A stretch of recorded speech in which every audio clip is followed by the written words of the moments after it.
Yo, what's going on, guys? It's Brev. Welcome to What Would Brev Do, episode 22. This is a series where I, a top 50 player, walk you through an entire ranked seasons game from start to finish and talk through what's going on in my head the entire time. If you're new to my channel, please subscribe for more MLB The Show 20 content. I post a ton of it, and drop a like on the video. It helps me out a ton. So today we're going to be using all three extreme rewards in our roster, and we're going to be pitching with 99 Nate Pearson. Thought this would be kind of a fun build. You guys can see how I tunnel in sequence with Pearson. You can also see Lou Gehrig playing first base and Christian Yelich in left field live in action. Pretty much a god squad around it. We're 2 wins away from World Series on this account. We're at 869 rating currently. So if we rattle off 2 in a row, we're going to get in. So a lot of you guys, I'm sure, are wanting a Nate Pearson pitching tips video, which I guess is what this will serve to be. I will warn you guys before I jump in that a card like Nate Pearson isn't typically someone that I like to play with.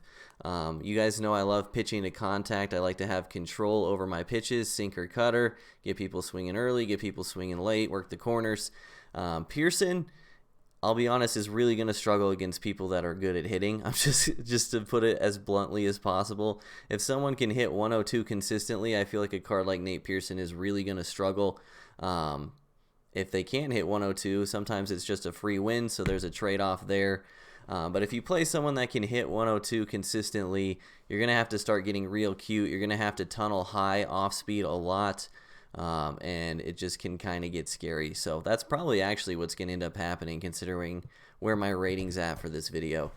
But we'll try to do our best to pitch well and describe what I'm trying to do on the mound. This guy's team absolutely crushes right-handed pitching, so this might be a nightmare of a game. Let's see. We're facing Prestige Maddox too. He went ahead and got the Prestige done. I gotta give props to that. I currently still do not have Prestige Maddox done. Holy jerseys. I should also mention that Pearson's probably not a guy you want to throw when your bullpen's really tired. He's, in my opinion, he's only got really 3 pitches that you can throw consistently, and so he's sort of like a relief pitcher in that sense. And he also has pretty low stamina.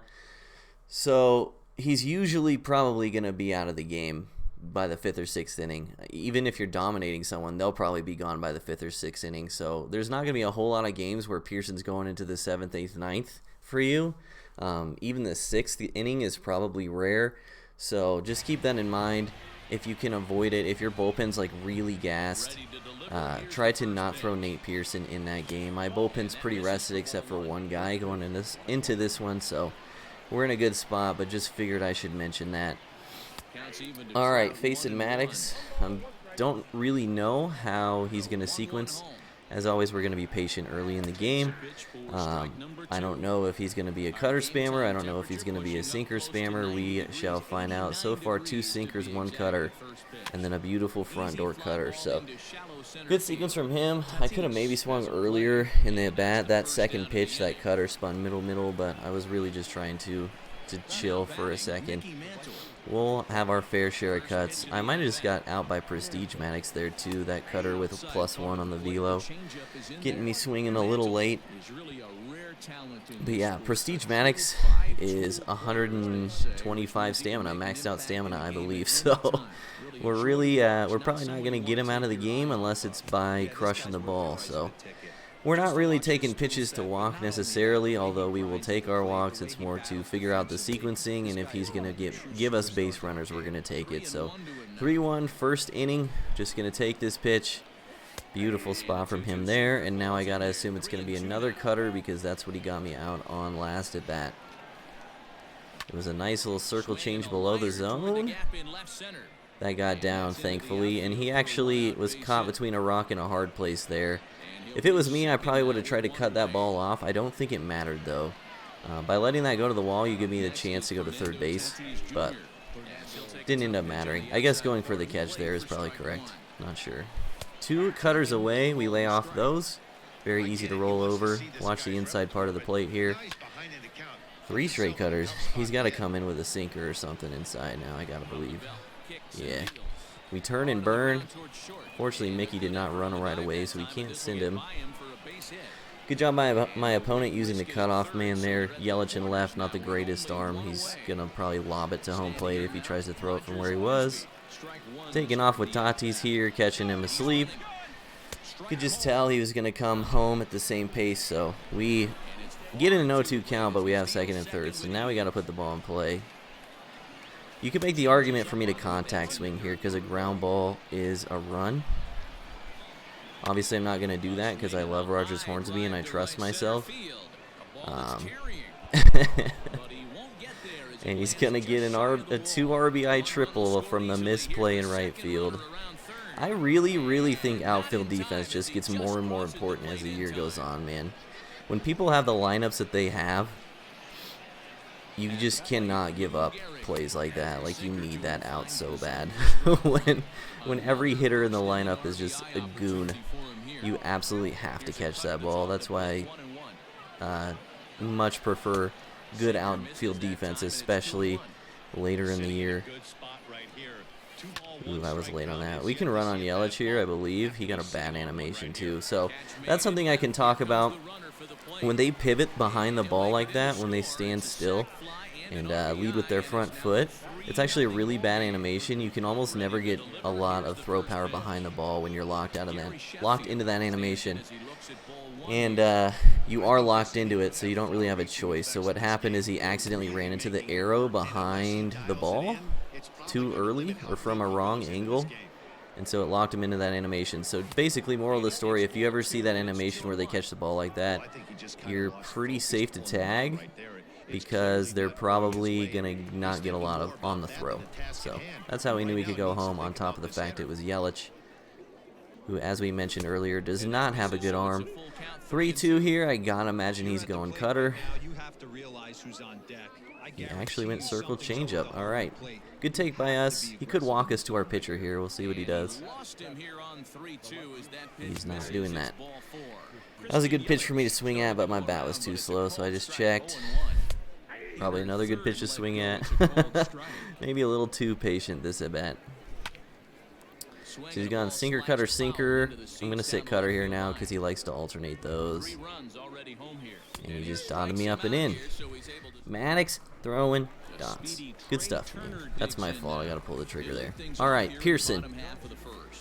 Kind of like Kershaw in that we're going to want to do a White Castle franchise. Oh, my God. That slider was 95. That's really unique from Pearson, man. I can't think of a single other card in the game that throws a slider that hard. I mean, that slider is harder than Maddox's sinker. Like, oh my God. But you can see the control issues coming in hot, and this is a spot I was going to talk about you want to avoid, so I'm probably going to get jacked here. Yep. I mean, we're just going to give up a hit if I throw a fastball there. So with Pearson, I think it's really important to stay ahead in the count. Obviously, you want to evaluate where your opponent's at, but if you get into fastball counts, it's even easier for your opponent to sit on the fastball. So obviously it's important for every pitcher to be ahead in the count, but especially for Pearson, who, you know, if you get in a situation where you really don't want to walk someone, you're basically forced to throw a four seam, which can help them sit on it. Good cut by Yelich there. I'm surprised he turned on that. It kind of seemed like he swung a little late. Maybe he PP'd that, I don't know. Kind of a weird angle for me. Good swing by him. Pearson off to a great start. Yeah, this is what I mean. Bear with me. I'm still honestly learning how to pitch with this card, but so far it's been sliders and fastball tunnels, trying to stay ahead in the count, staying out of obvious fastball counts. And when I do get in them, I typically would just prefer to just walk the guy, then come in like a fastball 3-1, depending on the situation as well. So we're going to throw this high slider. This is one of my favorite pitches with a guy that throws hard and has a good slider. Tunnels well with the fastball. He did swing early at that, so can't get mad. He tied it up immediately without us recording it out, but that's honestly the pitch we want. I mean, that's basically the exact swing we're looking for in that situation. Early swing on the slider away. Tatis and Trout, I don't know what it is. They just destroy the ball when they swing early. You can see how fast this guy's bat is too, so I'm going to stick with the off speed if I can. So far, he hasn't hit an off-speed pitch well. I know he just went yard on me on that slider, but like I said, we basically got the exact swing we wanted from him. So we're just going to go to spamming off-speed here and see if we can slow his bat down. That's my next course of action. His bat is just so insane. I'm going to tunnel this up and in fastball with a slider yet again. Missed our spot pretty severely there. Let's try the inside slider, and then we'll try to paint a four-seam low and in off that tunnel. Okay. His bat's still really fast, so this is a scary pitch. But we're hoping he adjusts to the slider and takes this. Alright, we got him swinging late, so that's basically the same thing. So that's a classic tunnel there. You don't even need Nate Pearson to throw pitches like that. Just making him swing at a ball, and then think about how he just swung at a ball, and then trying to catch him looking down the same tunnel. Pretty typical stuff. You could argue that I'm throwing low too much this game as well, especially early in the count. Let's try to elevate. If I think people are sitting fastball too, but I'm not really sure, I will throw it up and away instead of up and in, because if they are sitting on it like hard, they'll end up swinging early at it if it's away, whereas if it's inside, they'll just turn and burn on it. So that's a little thing. Let's try this up and away changeup. This is a good fastball. Tunnel to get him swinging early. We actually hit our spot there, which is good, and he did swing early. Perfect pitching. So we give up 3 runs in the first. We throw 27 pitches. But I really don't even think we played that bad, and I don't think we pitched that bad. That Yelich bomb was on the black, pretty much the pitch we wanted. He just took a great swing. And then the Tatis bomb, like I said, we got the exact swing we wanted, just didn't get the result. So it is what it is. This game's going to be an absolute slugfest, if you guys can't tell. Good sequence from him. I'm basically forced to swing at that where it is. And we may have to start getting a little more aggressive. Early in the count, he did run another cutter middle to start that at bat. So it's really light at night too, just to let you guys know if I'm a little low energy. That's why also I'm doing my best to like not be too loud, because the wife is sleeping right now. But trust me, I'm into it. We're going to get the dub. I'm hyped about it. So he's gaining confidence on off-speed pitches. And I struck out and played into his hands. So that's what we don't want to do. We should have contact swing there. So now he's got circle change confidence from our pitcher. So good on him. Back to the top of the order with Trout. Nobody on. I'm going to look for these spinning cutters, but I'm still trying to be patient. Especially with the guys we got behind Trout. If we can get a 2-out rally going, it can get a little scary for him. He should pitch pretty respectfully to Trout as well. Trout's not really a guy where you want to mess around and just throw one there just cause. Okay, I guess he's going to do it. I have to assume he missed his spot there. But I'm sad I missed that pitch. 3-2 looking cutter. Last time he went sinker. Alright, that's the second time he's gone circle change to a righty in a 3-2 count, so we will keep that in mind. Honestly, about as good of a swing as I can take at that pitch. Just unfortunate.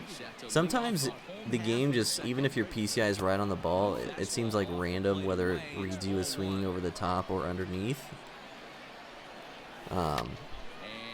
So I get a lot of those like just early like ground outs that are pretty good swings. I don't know. So, back to this. We're going to try this up and in tunnel yet again. This is also playing off the fact that he hit a bomb with Yelich on the up and in tunnel to a lefty earlier in the game, so he's probably looking for that spot again. Just abusing the inside slider to lefties. It's really the way to go, man. I also should talk about, I think it's pretty good with Pearson. You probably want to do this later in the game after you figure out where their bat speed's at, but I think it's pretty good with a guy like Pearson or anybody with an outlier to throw fastballs low. It really opens up the changeup below the zone to like spam fastballs low. And when people are sitting fastball, and the reason I'm mentioning people sitting fastball so much with a guy like Pearson, you can see he's late on these low fastballs. We'll tunnel this now with a slider. good pitch.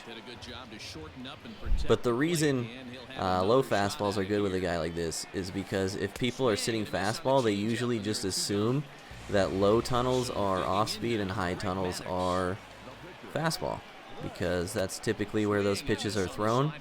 And if you struggle to hit 102, you kind of have less time to react, and so you have to make more assumptions right out of the hand. So, long story short, this is probably a dumb 0-2 pitch, by the way. Alright, he slowed his bat down. Long story short, I tend to pitch cute with guys with outlier. I tend to throw off speed high, I tend to throw fastballs low. That really opens things up and keeps them off balance as far as tunneling goes. You never want to get into a situation, especially with a guy that relies on his fastball as much as Pearson does, where you are basically only throwing fastballs high and only throwing off speed low. It's really easy to pick up on that as a hitter, and you can kind of get hit around if you end up doing that too much. It's a little chilly in here. I'm getting like the shivers. I don't know, maybe I'm amped from this game.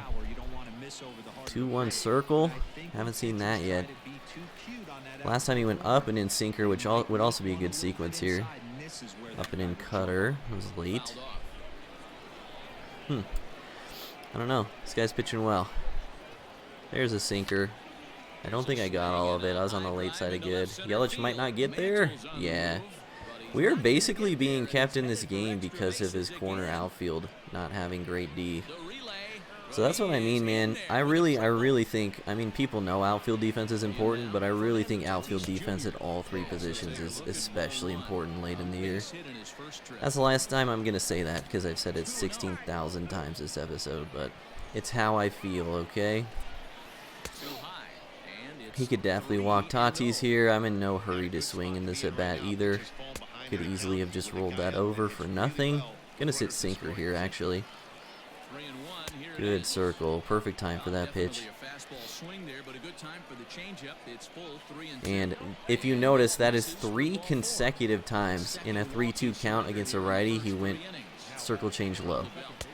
So that is a huge tendency. Maybe we can take advantage of that later. He slide stepped 0-1 because we stole 0-1 last time with Tatis. He's hitting his spots for slide stepping. I'll give him props. Man, these front door cutters, he is just putting them there. That's a bad at bat from us, obviously. Now a double play means we don't score. Luckily, we got Lou at the dish. We don't really want to steal here either.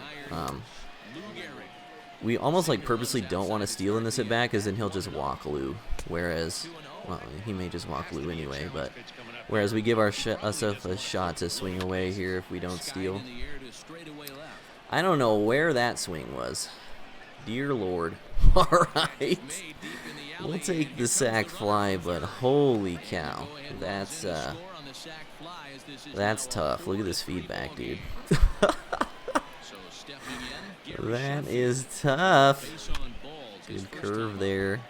We can try to steal here now. He may not be watching me as closely. Don't really want to run ourselves out of an opportunity to hit a 2-run dinger, though. I am amazed that he has hit that spot every time he's tried to. Good on him. I need to be a little bit quicker. The problem is I can't be too quick because if it's a sinker in that tunnel, then I'm just shattering my bat. So I'm waiting just a tad to make sure it's a cutter, and that just a tad is what cost me that at bat.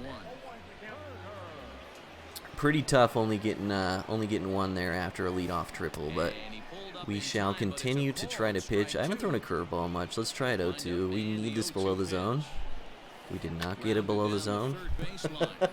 You probably shouldn't throw Pearson's curve much, I'm going to be honest. 4-seam slider change should be good enough. That's a disgusting foul ball. You can see how fast his bat is, too. Let's try a low and away fastball. If he is still sitting fastball, he'll still be early on this. Okay, he wasn't early on it. I could have tried to jump for that, but he's going to get a triple instead of a double if I miss. I mean, good cut on that pitch. Just super unfortunate we couldn't get him striking out. The pitch before that foul ball was just so gross. His bat's still so fast, man. This is just scary, though, because He could just randomly slow his bat down on a hanging changeup and take us deep. Another perfect pitch from us there. Unfortunately, he put it in play. You can make the argument to put the infield in here, but I'm not going to because we are in the heart of his order. Not trying to give him an extra out should he hit a dribbler through the infield or something. Here's another up and away fastball for the reasons I mentioned earlier. I missed my spot, so I'm going to go back to that because I really want to establish this pitch. And he was on it. Hopefully Trout gets to this. If he doesn't, it's going to be sad. Yeah, we're sad. Great effort there, by the way, in right field. What is happening this game? Tatis is killing me. Alright, well, he's still crushing the fastball, and then he slowed his bat down for that one. That was actually a pretty poor pitch for me. I often talk about, as the hitter, that people shy away from doubling up on a pitch that just got crushed. So that was just a subconscious thing there for me. But it's pretty obvious if you're paying attention that I'm not going to throw another fastball after that Tatis triple. So good on him slowing his bat down. His bat's still pretty slow. Our fastball confidence is really low. Obviously, he's crushed him, and he's underneath that one. So this is a rough outing for Pearson. I'm gonna keep it honest with you guys. This is we're again getting in that case where I told you if a guy can hit the fastball, you're looking at a long day on the mound. Well, I think we've pitched well, honestly. Like I said, the 3 runs we gave up in the first were not really our fault. We pitched well in the first. Honestly, yeah, that Trey Turner double off the wall wasn't really our fault either. We painted that low and away. I guess the Tatis triple last inning is the only time where we really missed our spot and got punished. So I don't know. Maybe it's not a rough outing for Pearson. Maybe we're pitching well. I'll have to watch this one back. Let me know in the comments. Hopefully you guys are taking something away from this too. We might actually have to pinch hit here. It's too early. Because I'm recording this video, I'm not going to do it. It's probably too early anyway.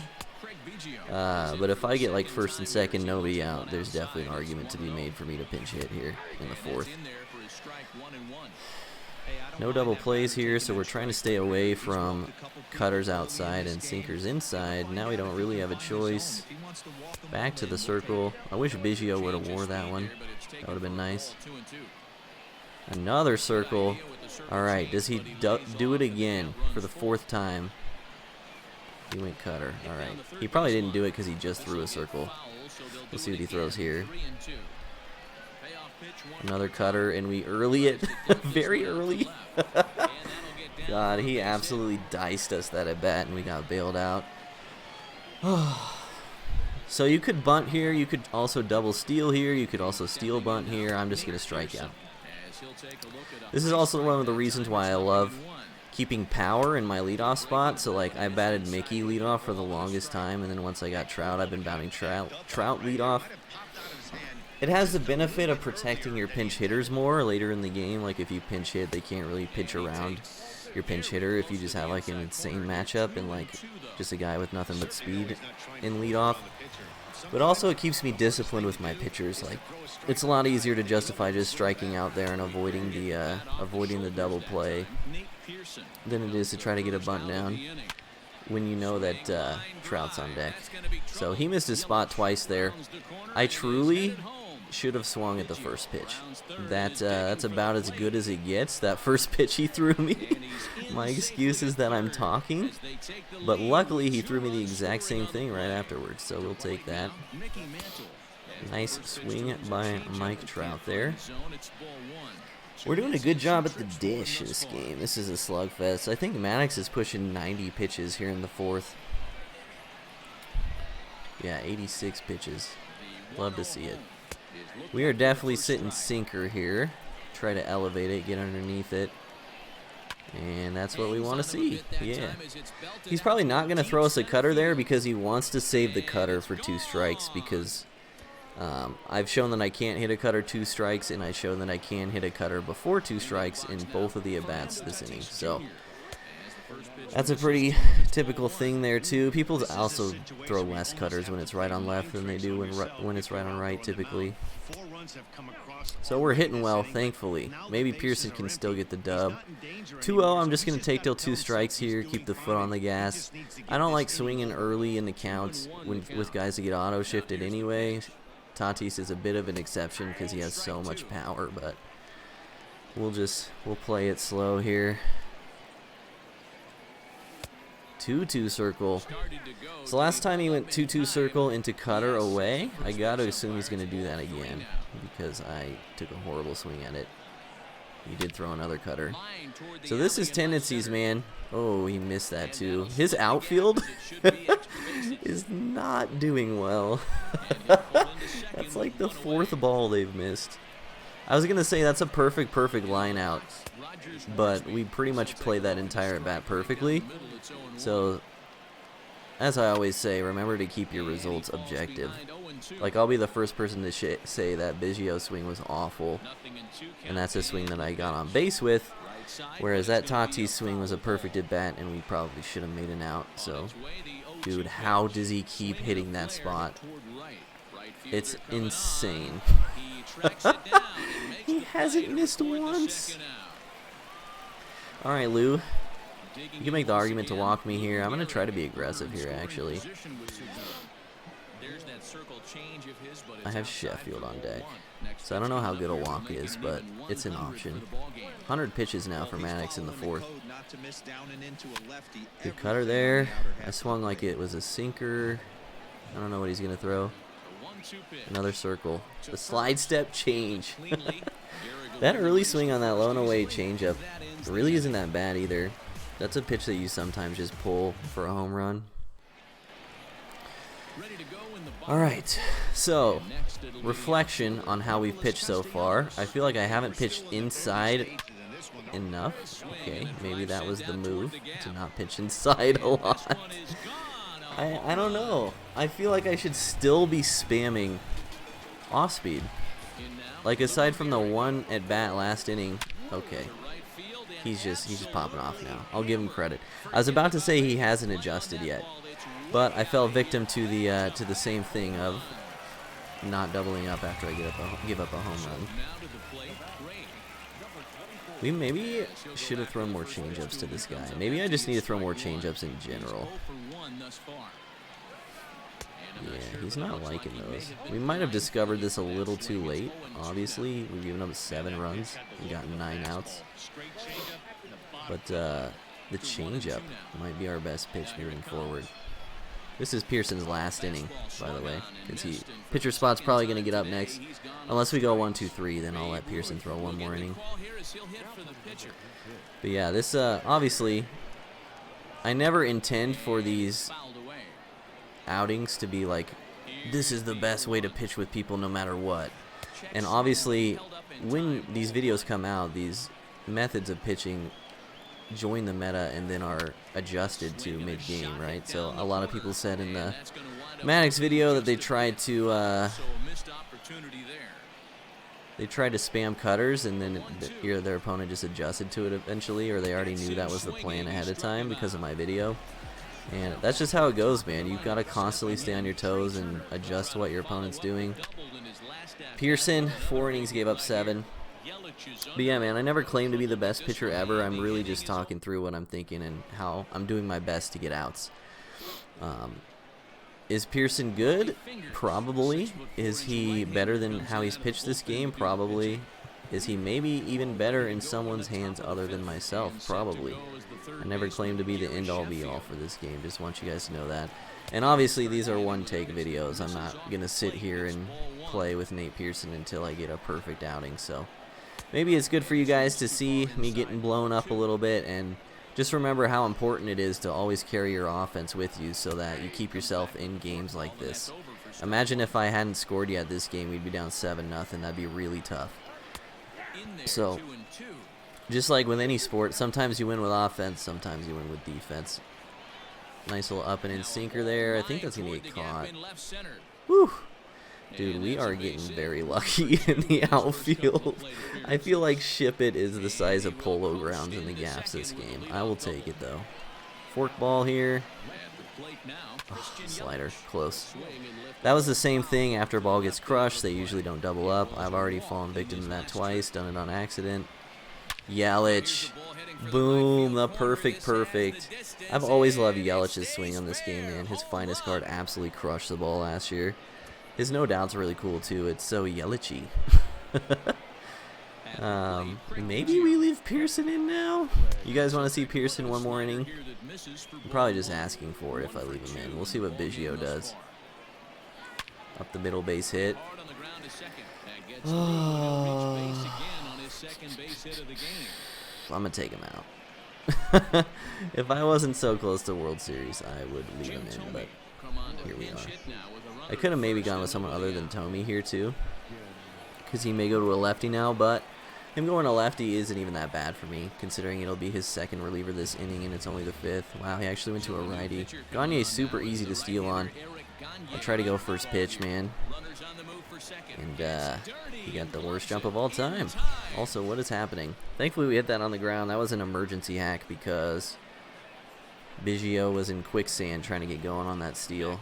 I mistimed it a bit. That's my fault. Nice splitter. Nice pitch.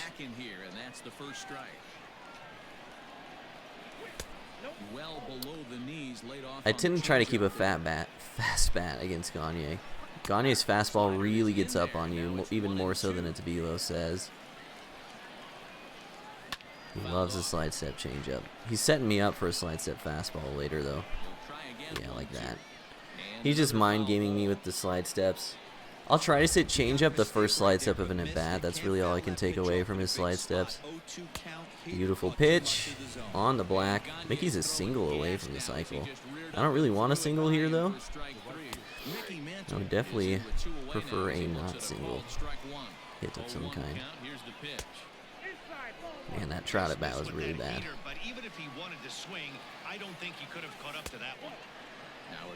I don't know what I'm looking for here. I guess four seam. Lay on off speed. Feels good. Does he go slide step fastball and try to trick me here? No slide step. He went curveball on the corner. Look where that pitch is, man. I mean, I got to give this guy props. That's a 3-2 dot. Nothing I can do. I have to swing at that pitch. I'm never going to strike out looking there. Just a great pitch, man. He put it where he needed to. Pitched out of the jam with Gagne. Making the move to Gagne was good for him there. Also, you see I go to John Franco after Pearson. This is completely intentional. Obviously, we know his batters this inning are a little bit worse against lefties, but the choice of Franco was intentional because we have been pitching with Pearson all game, and this is something that I talk about a lot. If you can help it, alternating guys that throw hard with finesse pitchers as you go through your bullpen throughout the game is really effective because you're consistently slowing their bat down and speeding them up just by the guy that you have on the mound. It's not even an issue of sequencing. This guy has kept a pretty fast bat this game anyway, so I assume Franco should do pretty well here. We may even try to get 2 innings out of him. But we got to be careful with our spots, especially the Tatis. Let's try this up and away change. Beautiful, beautiful, beautiful. He's so used to 102 in that up tunnel from earlier in the game that he just reflex check swung at that, and it cost him. That screwball hung. Probably should throw less screwballs. Every pitcher I throw a screwball with just doesn't throw it well. I don't know. Juan Marichal flashbacks. All right. Harper's another guy that's good at hitting a bomb on an early swing, so I was going to say that's probably a dumb pitch. Thankfully, I think he was very early instead of early there, but he could have definitely hit that out. I just can't really go inside to him first pitch there because he can probably turn and burn if he's sitting on it. This is an intense game, bro. I'm sorry if you guys aren't getting a lot out of the pitching in this video, man. I tried. I tried. I think you got some stuff, but like this is why I get so frustrated with people that constantly say like X pitcher got blown up, I'm never using him again, or X pitcher is bad because he gave up 6 runs in 4 innings. These games happen, dude. They happen at all levels of play. The best pitcher in the world for you is gonna have a bad outing, man. Try to objectively judge your swings. Try to get big enough sample sizes where you can honestly tell who's good for you and who isn't. Try to get similar pitch repertoires so that you're playing to your strengths and keeping up on basically the same type of sequencing every game. That's why I love sinker cutter guys, as a lot of people do this year. But when you have 5 sinker cutter guys in your rotation, you find yourself pitching the same a lot, and that's actually helpful, assuming you don't play the same people over and over, which you really don't on this game. It's really helpful to get your sequencing down and know what you like and what works for you. Fully expecting a slide step change up here. No slide step. Protection swing. See if we can get something going here. That Tatis bomb was nice to start off the inning. He may try the front door slider too, since he loved the front door cutter so much. Oh, big boy take. That was such a good take. Lou Gehrig's got 2 sac flies. Let's get a not sac fly here. Let's get a 2-run dinger, Lou. Good block. 2-0 is definitely a spot where we could just cheat for a fastball here. I kind of want to. Dang. He threw me off with the slide step. He's bringing him back around the mind games. Get himself back in the count. I like it. And back to the changeup. We'll see if he slide steps 3-2. If he does, it's probably a fastball. He did not. Another big boy take. Alright, he may have to think about Gagne leaving. I'm swinging first pitch here. Just missed it, man. I think we could run on Harper. This is actually kind of a dumb send, but I was like 80% sure we'd get there. If you're less than like 80% sure, you probably shouldn't send there, but it allows us to score on a deep fly ball here, which is helpful. Hey, this is spot as a pitcher right now. You want to get a little bit greedy. Ideally, would be to roll up a 2-ball. At worst, try to get yourself a strikeout. 0-2, he's got us where he wants us. Ready on 0-2. Yelich just a beast. Is the other Yelich going to catch this? Oh, he did. Imagine if he missed that one too, dude. This would have been my game. Dang, I kind of wish he would have missed it. This game's rigged. I should definitely have people warming up too, which I do not, because I'm bad and it's late. We'll go Raleigh and McGee. Actually, good spot for Chapman, should we need him. Let's go Gagne Chapman. Obviously, it doesn't matter. We're leaving Franco in if we don't get a hit here. And we just took an awful swing, so maybe subconsciously we didn't want to take Franco out. We scored every inning but the second. That's hype. Everybody scored every inning except for the second and one of his half innings. Yeah, I definitely liked what I saw from Franco last inning against this guy. He's struggling to slow the bat down after seeing Pearson for 5 innings. I really still like Franco a lot as a pitcher on this game, man. I always seem to do well with him. Accidental dot. Yeah, get backdoored. Right where I wanted it. Backdoor slider OP. John Franco is dealing. Sorry about the lackluster commentary as well. To be honest with you guys, we're just absolutely popping off at the plate. So, I haven't been talking through a lot of my approach and stuff. I feel pretty locked in, so I'm even swinging earlier in counts than I usually do. I guess I can go over that tip, which I talk about a lot, which is trying to analyze where you are mechanically during the game. If you're struggling to put PCI on ball with good timing, it's usually good to just try and stay conservative and try to work your walks and then maybe try to get that big RBI knock. But if you're feeling locked in like I am this game and you're feeling pretty confident, you can be a little bit more aggressive. You can adjust your style from game to game, as I do. Depending on how I'm feeling, sometimes it just feels like you just can't get any PCI on any ball, and those are the games where I'm usually just trying to get as many walks as I can and try to get that one big hit, like I said. But this game is not one of those. Absolutely dicing with Franco.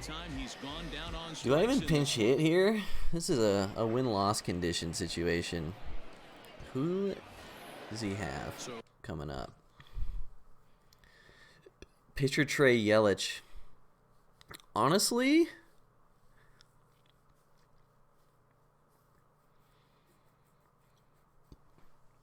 all right, I'm going to leave Franco in. The reason I'm leaving Franco in, obviously we're going to have pinch hitter and then 2 or 3 straight guys that hit lefties worse for his lineup, but you can make the argument I could just pinch hit, go to Chapman. But we're playing to our loss condition. So let me try to foul this off or something. Oh, did we bloop him? That was a contact swing. Imagine if I normal swung that. I might have hit that out. So, win-loss conditions. When you're behind, you need to be evaluating what are the scenarios, what do I have to do to put myself in a position to come back and win. If you are constantly thinking about that, sometimes you can make a play or two that'll put you back in the game that you wouldn't have seen otherwise. So, when you're losing, you need to evaluate win conditions. What's my win condition? What are my possible avenues to win this game? Even though it's completely unfavorable, if I was to win, how would I do so?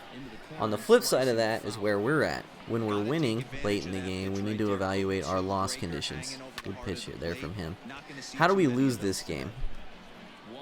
Well, one of the ways we lose this game is if we take out our relief pitcher who has dominated for 2 innings and put someone else in, and he starts popping off on them. So at the very least, I want to give Franco another shot this inning. Obviously, if things get dicey, we'll pull him.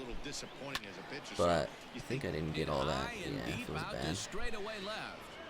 But yeah, one of the ways we can lose is obviously by blowing the lead. That's the most obvious thing I could ever say. But one of the ways we could blow the lead is by taking out Franco before he's had his share. Moral of the story, Franco's been pitching well. We have the lead. So we have more leverage to leave him in and try to see if we can continue dicing up our opponent. Can we get a single for a cycle here? That'd be dope. That'd be pretty cool, dudes. We are wrecking his bullpen this game too, which is cool, I guess. Oh, we blooped him for the cycle. The late swing jammed for the cycle. That is absolutely perfect. Now if Tatis hits a triple, we'll have the double cycle. How sick would that be? I'm going to steal here.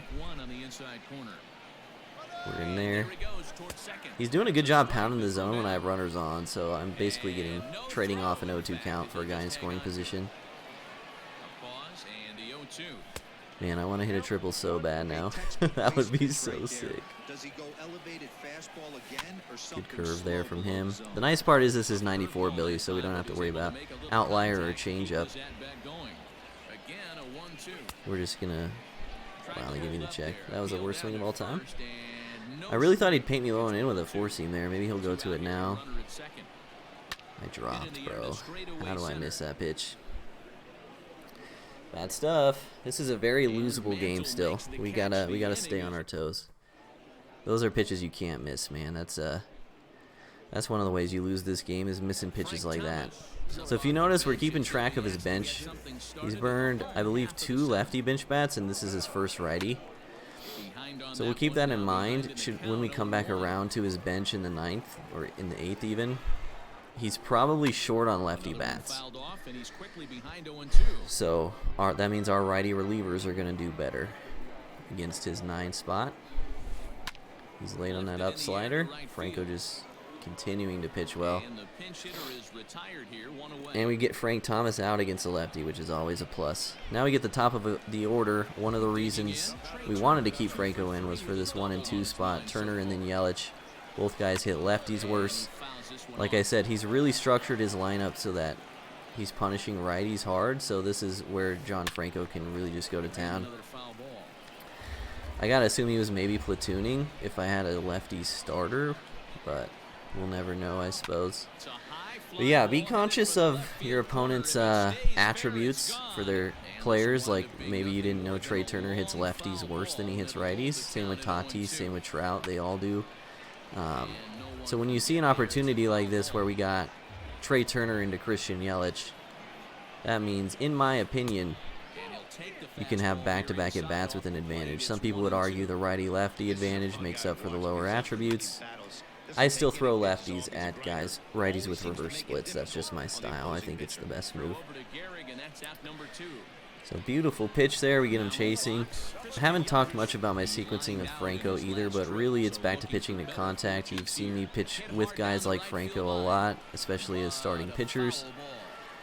We're pitching to contact. We're trying to keep him off balance, and that's just absolutely insane 3 innings from Franco. Could not have asked for anything better, dude. On to the 8th. We want to keep our foot on the gas. Hinkie. So I'm going to check his bullpen right now because he has been flying through everybody. He's got a really tired Lee Smith, a semi-tired Karinchak, and a even more tired Chapman. So what does this mean? We'll check Hinkie's energy when we get out of this, but we could have a condition where we can just drain his bullpen and play as if it goes to extras. So because we have a lead and we have the leverage, we may just give ourselves into a situation of taking till 2 strikes to try to give us another win condition should things go bad. I'm also going to change my bullpen up. This is yet again 3 hitters in a row that hit lefties worse. So I'm going to go Chapman next inning. We'll warm up Chapman mode, but I'm definitely going Chapman. Holding R2 really quick to check his energy. You don't want to hold it because then you're kind of being rude. But just like hold it long enough to see where the bar is at. His is pretty much full, so I believe this was Prestige Hinkie as well from looking at the card. So he'll probably be able to get 30 pitches out of this guy. So the working the count thing may not go our way, but we'll see how this inning goes. It's good to know, though, he's got 2 righties, 1 lefty left, and the lefty is semi-tired, so we could get into a situation where we're pinch hitting with lefties for position players later in the game. That's not where you want to throw that one. I kind of missed that. I'm surprised I hit that out. That wasn't the best swing. That was almost the same exact swing I took with Tatis, where I was mad at myself. But Hornsby's a beast. I love him. Forkball.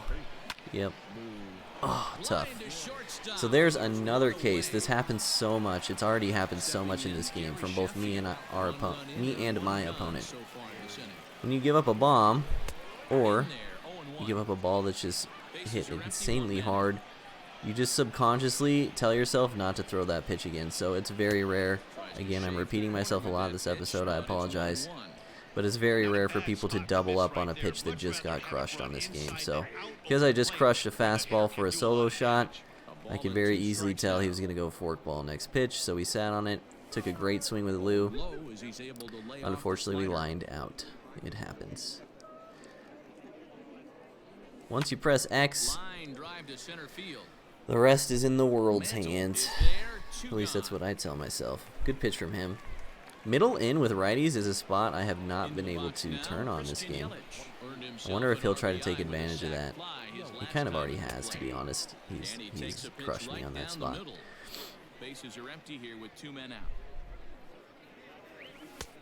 So, Yelich up, being patient. Even though it's the 8th inning, we're up by 6. We've scored 13 runs. I'm still trying to be patient here. As I mentioned earlier in the episode, I don't really like swinging early in the count with nobody on and with my guy getting auto-shifted. I just tend to pull the ball a lot. That was a hanging slider that I missed, so that's why I swung. I tend to pull the ball a lot, so the auto-shift really hurts me, so I tend to be more patient in those types of at-bats. Alright, Franco into Chapman is perfect. We get to throw lefties at him. Some more, because his lineup consists of lefties, or his lineup doesn't hit lefties well. And Chapman's perfect because he throws gas, and we can throw him right after the finesse pitcher of Franco. Going back to our advice from earlier, I could maybe leave Franco in, but it's really pushing it. Once your guy gets in the yellow energy with the bullpen arm, it's kind of getting risky. Like, once your guy's in the yellow energy, every pitch you throw, your opponent's PCI is growing just a tad every time. And once you get in the red, your opponent's PCI is like close to double the size. So even though we have full confidence here and Franco's pitched an absolute gem of 3 innings, it's correct to take him out. Because we don't want to get ourselves in a situation where we're giving him cheap hits because his PCI is just massive because we left our guy in too long.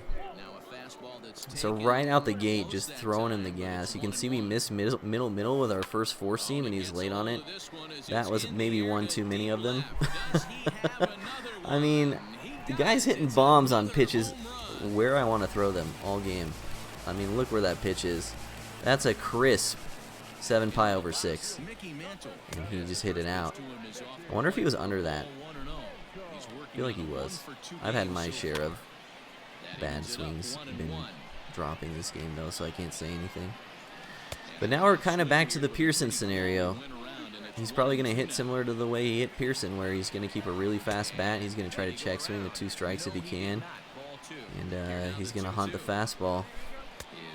Beautiful slider there. Let's try to go. He's going to platoon Harper here. So this is his 4th bench bat, Sheffield. So when we get to his pitcher spot, we'll know exactly who he's going to bring in because there's only one guy left. And then we can play our hand into this off of that. So this is pretty good for us. Obviously, being up is helpful. Beautiful sequence from Chapman there. Sorry I'm not talking about my relief pitcher sequencing much this game. It's kind of just autopilot for me a lot. I'll do my best to talk through it more. Last episode I talked through it with Mo a lot. But you really get bullpen guys you trust, and you just get an autopilot, so I apologize. Closing it out against this guy. I